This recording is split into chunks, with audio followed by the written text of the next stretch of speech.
Fir'aun knew that Musa ﷺ was in the truth, but that is the case of the people of authority and tyranny. Not only authority, those who are in authority and are oppressors, this is what they do. They keep wiggling around so they don't lose their power, and they won't change what they do of their oppression. So Allah subhanahu wa ta'ala comes in, so long as there are people who are standing up to the truth and relying on Allah subhanahu wa ta'ala, Allah brings a change eventually. And He makes those who are weak and oppressed to replace those who had authority and power beforehand. It takes time, but in time it happens. And Allah does not let a single act of goodness go away. He doesn't forget anything. Surely Fir'aun, he is just too much of a tyrant on earth. There was no one that came like him before. And he is among those who just waste and corrupt too much. Like as they say at high school now, there's a new word, they said, you're too extra. Fir'aun was just too extra, too much. More than any tyrant that had ever existed.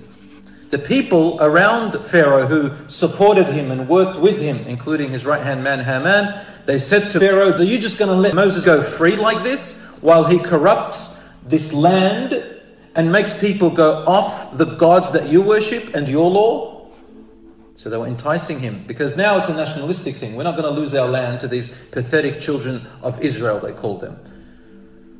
And so Fir'aun said, no, we shall kill their sons. We're going to continue to kill their sons now, even more than before. And we shall leave their babies, girls alone. And we shall be victorious above them. So the people of Musa started saying to Musa this. The children of Israel, the people of Moses themselves, whom the Prophet came to them, they said to him some hurtful words.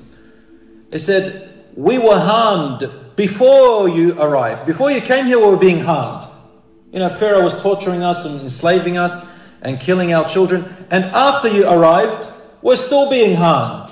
He's still killing our children and torturing us. It's like it never goes away. So what did Musa ﷺ reply? He said, be patient. Soon Allah subhanahu wa ta'ala will destroy your own enemy, and He will make you above them and replace them in the land. And then Allah will watch how you continue in your work.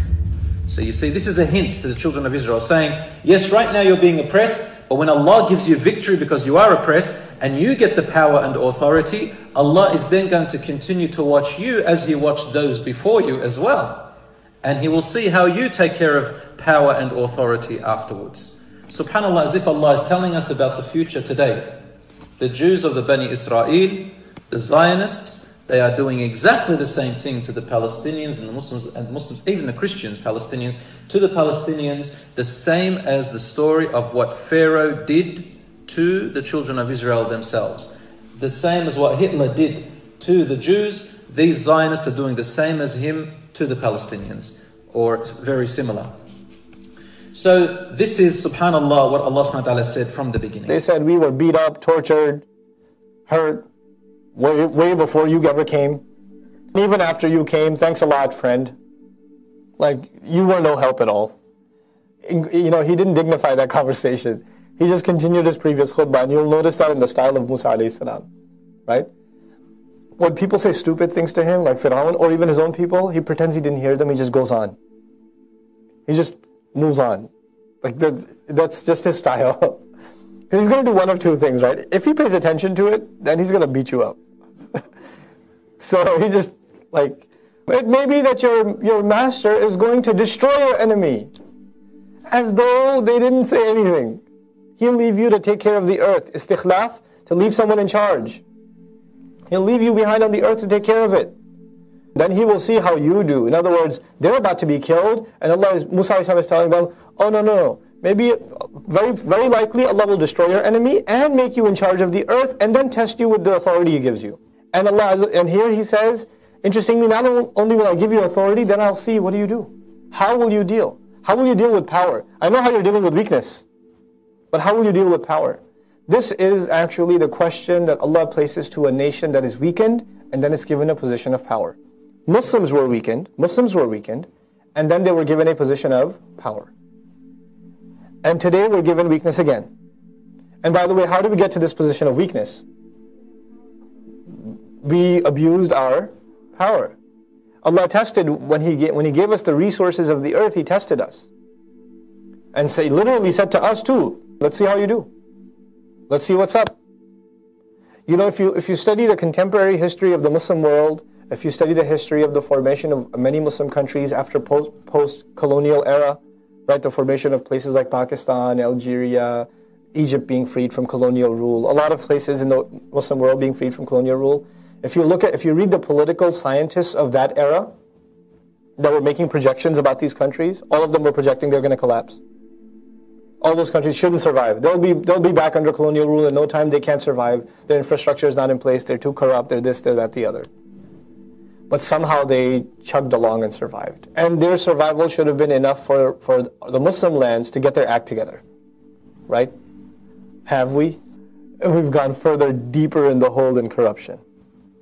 We were given power. We didn't respect it.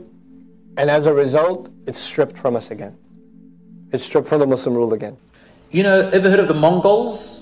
The ancient Mongols, before they had converted to Islam, I don't think there has never been a more bloodshed and catastrophe and destruction and almost the wiping off of the entire Muslim ummah, all of it, in history, than the scourge of the Mongols, the Mongol scourge. When the Mongols took over, they started to destroy. They didn't even take over, they just started to destroy everybody. Even the Christians, the Crusaders feared them, and instead they united with them. And the Mongols, before they converted, they said to the Muslims, every time they destroyed the land, I mean, what did the Mongols do? They even destroyed our largest library that the world has ever known in Iraq.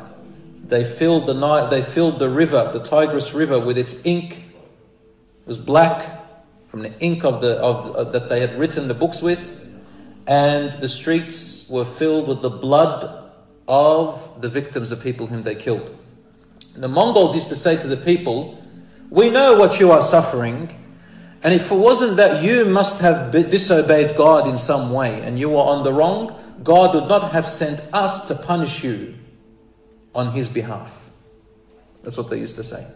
So it's not a victory to think that just because you have power over someone that you must be a man of God or that you're on the right. You may be the oppressor.